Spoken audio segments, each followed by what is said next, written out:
আসসালামু আলাইকুম। প্রিয় বন্ধুরা, আজকে আলোচনা করব সূরা ফাতিহা নিয়ে।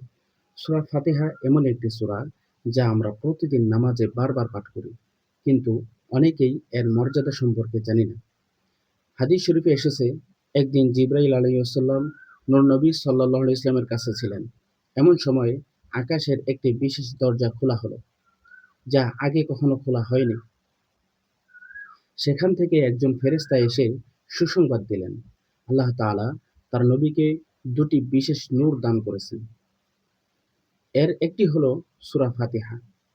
এ থেকেই বোঝা যায় সূরা ফাতিহা সাধারণ কোনো সূরা নয়।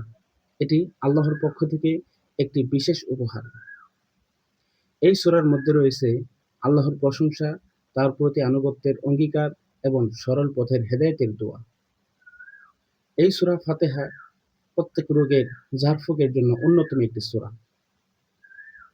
তাই আসুন আমরা শুধু মুখে সূরা ফাতিহা পাঠ না করে এর শিক্ষা নিজেদের জীবনে বাস্তবায়ন করি। আল্লাহ তাআলা আমাদের কোরআন বুঝে আমল করার তৌফিক দান করুন। আমিন।